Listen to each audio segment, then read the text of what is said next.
Hi guys, it's David, and today I wanted to talk to you about Splat Hacks. Now, Splat Hacks for Splatoon 2 just got released, and people are a little bit freaked out about it. Some people love it because it means gear editing. Other people are like, oh, this is Pandora's box has been opened, and soon enough we'll have people like 9,099 X rank or some ridiculous crap, and people flying across the map, stuff like in Splatoon 1 hacking, essentially. I don't really want to get into the apocalyptic scenarios, but I did want to talk to you about gear editing, which I think is what most people are probably going to use it for, or that, or save editing to give yourself like a million chunks. Would also do the same exact thing. So let me give you a little history. In Splatoon 1, Splat Hacks was basically used for gear editing. And back in Splatoon 1, the gear system was really awful if you never played it. Essentially, all you could do is re-roll your gear to get the abilities that you wanted, sub-abilities. So there really, and there was Spike that you could order from, but it was basically random chance for you getting gear. There was no, there was brands, but there was no tickets. There was no, chunks and getting sea snails was a little bit harder. At least it seemed harder than Splatoon 1 for sure. All right. So in that case, Splat Hacks was pretty widely accepted by the competitive community. And it was kind of understandable. You also have to remember this was towards the end of the Wii U's life. I don't know if Splat Hacks came before or after. Nintendo basically stopped support for Splatoon, but Wii U was basically a dead console at that point. So I think that is also another important factor to remember when we're discussing basically whether or not gear editing is a good idea, or something that's good. I think we can have that debate again, since we're in a different scenario from Splatoon 1 versus Splatoon 2. The first thing I want to address is the title of the video. Is it cheating? And you're welcome to debate this, but I think 100% yes, it is. I mean, you're basically using a third-party program to edit your save data to give you an advantage. So yes, it's cheating. I mean, now granted, I say that, and I don't really mean it, in a malicious sense, but I mean it is what it is. I don't see how you can get around it. You're welcome to debate me in the comments or on Twitter or whatever. But it's cheating.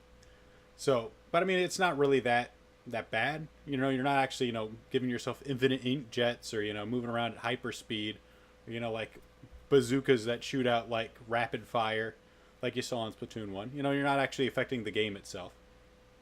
And, in Splatoon 1, the gear editing, I think the best argument for it is Splatoon's a competitive game at its heart. And basically, in a truly competitive, a pure competitive game, it should be about decision making. It should be about the strategy and the execution. Grinding really shouldn't be a part of it. And I can definitely understand that argument. But at the same time, I mean, this is the game we've chosen to play. I mean, are we as a community the ones that, get to decide what rules we should follow in the game and what rules we shouldn't?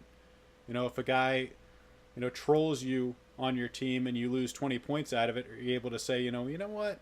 That was bullshit. I shouldn't have lost those 20 points. It's his fault. And I'll just give myself those 20 points back.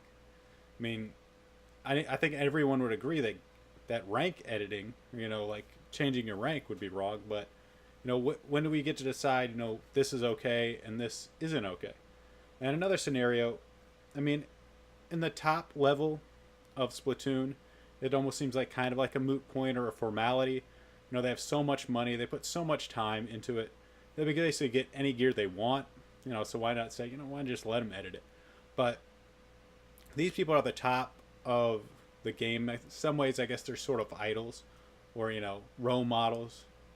I almost got to, Anyway, I won't go into that, whether or not they're role models or not. But still, they're the top. They're the top of it. They're the face of Splatoon 2 in a lot of ways, besides, the really popular YouTubers. So, it's a formality there, but let's, go down a few levels in competition you know, people that don't play like 40 to 30 hours a week, you know, that if you have like a team of 4 people that don't have splat hacks, you know, that may not have optimal gear versus another team that does have splat hacks and, you know, has their perfect gear, you know, that team that does hack has a clear advantage. At least, you know, it's small, but it's still there. And when you look at, you know, maybe like the level 20 that just started playing the game, you know, he just finally saved up 30 chunks, you know, to get that final piece, to get his first, you know, pure piece of gear. And then, you know, he goes to turf war and then he gets splatted by, you know, Johnny Hacker, who's level 5 and has like pures of everything on him right then. You know, doesn't that cheapen his experience? I mean, to me it just seems like it's dangerous to just decide, this, we don't like this system, let's toss it out. You know, it's part of the game itself, and Nintendo's, you know, still supporting the game. We still want Nintendo to be part of it as a esport, or at least, you know, support it in some ways.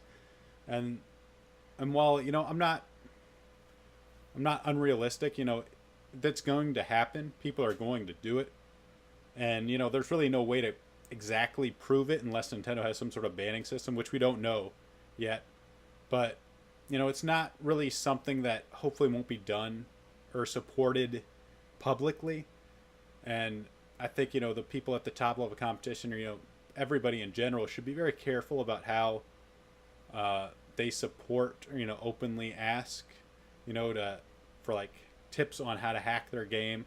Because, you know, these players that are influential, that are popular, you know, they are setting a trend.